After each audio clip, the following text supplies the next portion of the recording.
said, stick by me, you'll be your guiding hand. But don't ask me what I think of you, I might not give the answer that you want me to.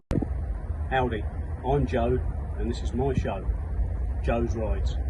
In these videos, myself and my glamorous assistant Caden will show you what we get up to in my workshop in town, repairing mostly Land Rovers, along with a few classic cars, hot rods, American cars, all sorts.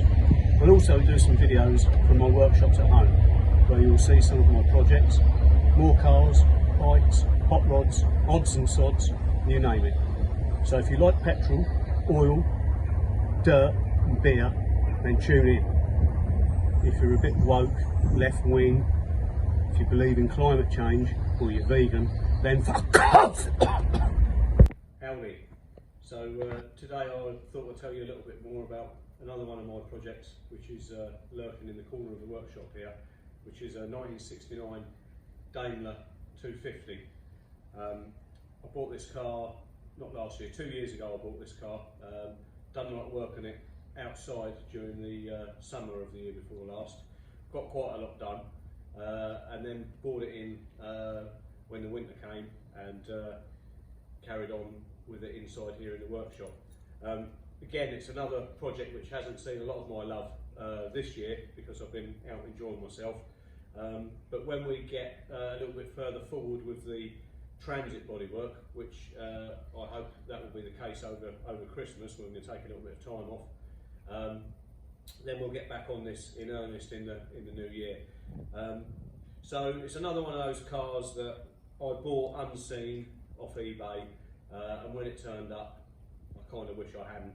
But hey ho, I'm in it now. So what I've already done so far is I've took the bonnet down to bare metal, had some louvers pressed in there.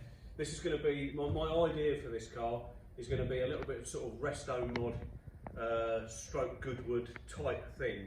I know it's not a Mark II Jag, it's a Daimler version and not the same, but it's the one I like. So I'm going to put my own touch on it, and it'll be what it'll be. It'll be how I want it.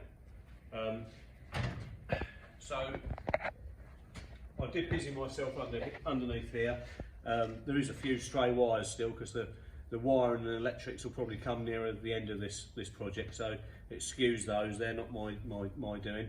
But what I have done underneath here is I've drained the radiator, replaced the coolant, I've replaced all of the coolant hoses, even the ones that run underneath the carburetors and inlet manifold. People out there who've done that job will probably know what a pain that is. Done all those, so all the coolant hoses have been replaced. Rebuilt the SU carburetors. I've fitted electronic ignition to the distributor. Fitted a new coil to suit the electronic ignition. Fitted a new starter solenoid. New battery cables. I made up new battery cables. I took the rocker covers off because it had quite a loud tapping noise that I wasn't happy with. I wasn't really sure what to find underneath these. This engine's quite new to me, and I found that the rocker shaft on one side, I can't remember which side, had been bodged up and welded together. So I managed to get a second-hand rocker shaft for one side, went through the engine, did all the tappets. What else we done? Generally sort of cleaned it up, rebuilt the alternator, new fan belt, new power steering belt, new oil pressure switch, new engine oil and filter, obviously. Everything I could think of which would prolong its reliability as we go forward, I've done, and I'm quite happy with it. New fuel, well, I've added an inline fuel filter there to the system, so now it runs really sweet. I've serviced it's an automatic. I've serviced the gearbox. I'll start it up here. Let you listen to it very quickly. If it'll start, it should do.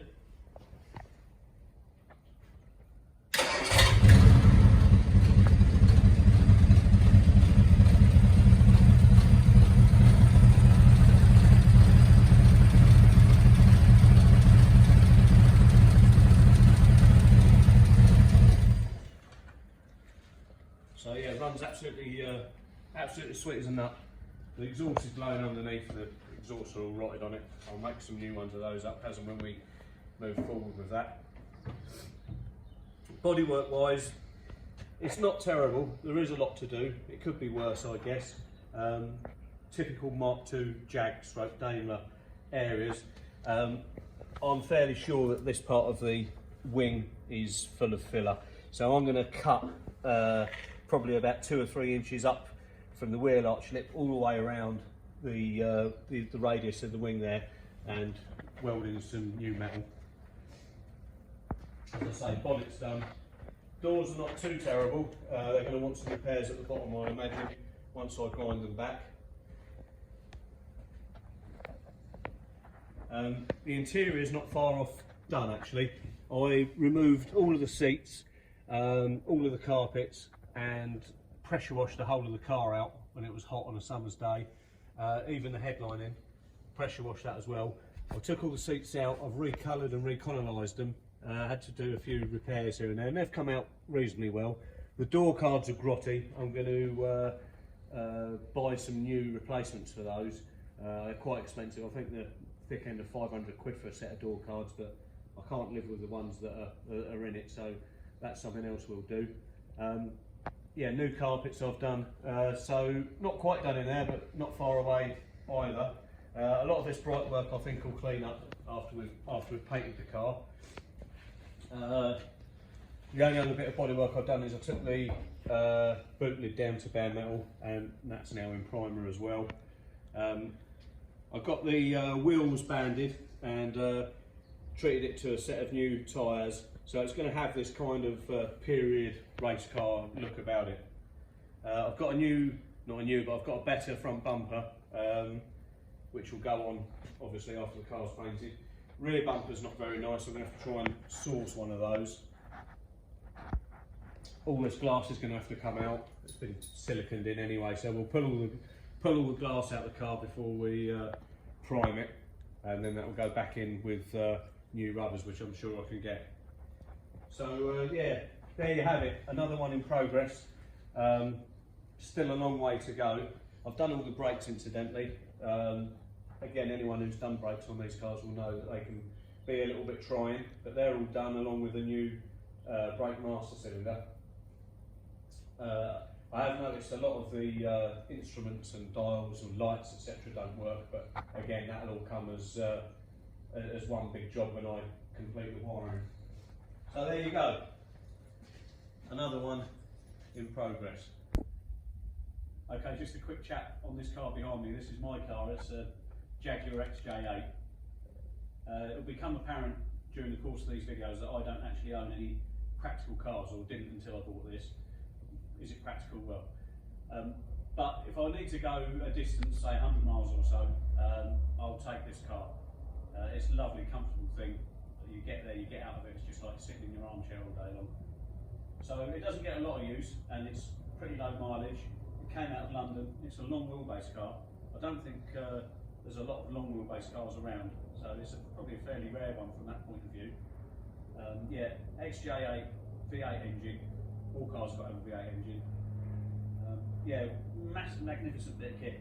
The wheels I had made, I did try to fit some Jaguar Kent alloys, which were the type of wheels that were fit to Jaguars and Daimlers during the sort of 70s and 80s, which I really like. I went and bought a set during lockdown. Fortunately, they were cheap enough, and tried to fit them only to find that they wouldn't clear the front calipers. But by then I'd set my heart on the look of the Kent alloy, so I actually had these wheels made. Car's here today. I just brought it into the workshop. Me and Kate, we just cleaned it off underneath and we just wax oiled the underside, just to keep the rust at bay. Wax oil all my cars, or pretty much all of them, every 2 or 3 years or so, depending on the circumstances. It's a good thing to do to keep your car in good order underneath. So there you go, that's the Jag. Just a short little video. Caden and I have been on a road trip today.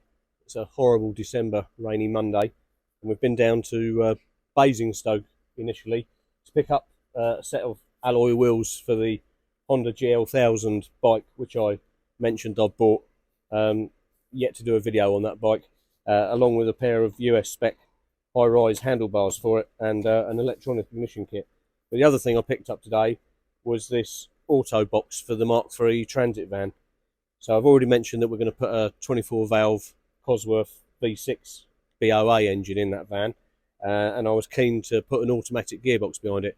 So this gearbox I think is off a Ford Scorpio or something similar to that. I'm fairly confident it will bolt onto the back of the Cosworth engine. This is a 4-speed, so it's all fairly simple. But it has occurred to me that the 4th gear, I think, in the car was operated via the speedo. So I think the speedo in the car gave the gearbox the signal to change up into top or overdrive, as you might refer it to. So I'm not entirely sure how we're going to do that. So this video is probably a little bit of a plea for help. Yes, I could put a switch on the dash to operate that. But I think there's going to be a bit of a cuter way of doing that, which I haven't yet thought about. So if anyone's got any good ideas as to how I might do that, say something in the comments. I'd be interested to read it. Well, I'm back from my Christmas holidays in Lapland, and I'm pleased to say I've come back and found that Caden and Santa Claus have got the van in primer, which is a big tick. So the next laborious task we have is sanding and flattening this primer. So the primer that Caden and Santa Claus put on is a 2K primer. It's a high build, very, very thick. Of course you can thin it down, but I've purposely put it on thick. I wanted lots of it on there, but the result of that is it's quite a rough finish. But even if it was a very smooth finish, you still have to take the time to sand down and flat your primer. So what we've got is we've got some wet and dry paper, a bucket of soapy water, and it's going to take some time, but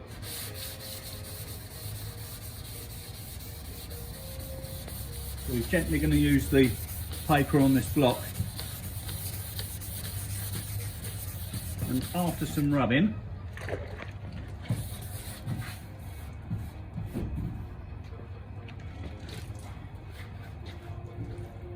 we get this nice smooth surface, which is what we want before we put on our colour top coat. So I often find this is quite fun for about 10 minutes, and then when you see the enormity of the task of doing a whole van, then not so. Good thing if you've got some friends around you. Caden's filming, but in a minute he'll have a block in his hand, and we'll crack on and get the whole of the van flatted down. Alrighty. So there we go, the van's all flatted down. I think that's taken me and Caden a good 3 hours between us. So yeah, a bit of a workout, that's for sure. But pleased with the result, nice and smooth now. So the next dilemma I have is, do we go ahead now and paint the van, which I really like to. If there's a downside to that, it's just the fact that obviously there's a lot more work to do on the van. We've got to fit the engine, etc, etc, and could run the risk of scratching the paint if we go ahead and paint it. If I don't paint it, I guess the downside to that is equally we could easily scratch the primer. The van's going to get covered in dust again. It might get some oil and stuff, residues on there, which will upset the paintwork, potentially cause silicons when we do actually paint it. Equally, if the van's painted, I could easily scratch it, putting bumpers on and headlights, and there's a million and one jobs to do still. So I think we're just going to take the risk and get on and paint the van and just work around it carefully. And then once it's in paint and it's been that's been wet flatted and polished, etc, etc, then the video after that will probably start swinging that engine around and getting that in the hole. But for now, it's just coming up to New Year now. I wanted to get the van in primer and we've got it flatted, so I'm happy with where we've got.